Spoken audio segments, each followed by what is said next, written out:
Ang obispong nakitang lumulutang sa ere habang nagdarasal. Praise be God through His saints.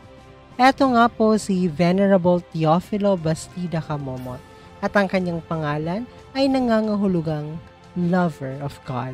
At ito nga ay kanyang isinabuhay dahil kilala si Archbishop Teofilo Camomot sa pagiging bukas palad at sa pagiging matulungin.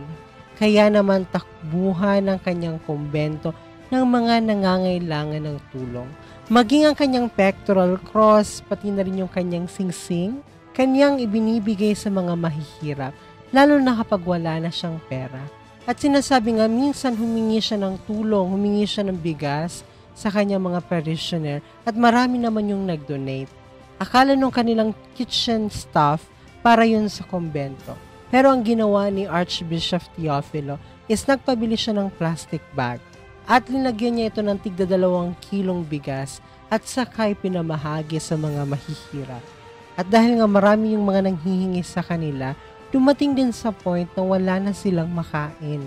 Pero malakas yung pananalig ni Archbishop Teofilo sa Divine Providence at sinasabing merong mga dumarating na pagkain para sa kanila.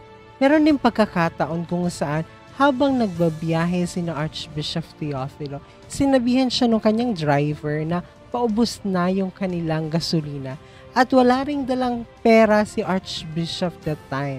Sabi niya, sige magmaneho ka lang hanggang sa kung saan tayo aabot. At patuloy na nagdarasal itong si Archbishop Teofilo Camomot. At sinasabing nung tumingil or huminto na yung kanilang sinasakyan dahil wala ng gasolina, saktong ito ay tumigil sa isang gasolinahan. At yung gasolinahan na yon ay pagmamay-ari ng kaibigan ni Archbishop Teofilo. Aside sa fuel tank nung kaibigan nila yung kanilang sasakyan, binigyan pa sila nito ng pera.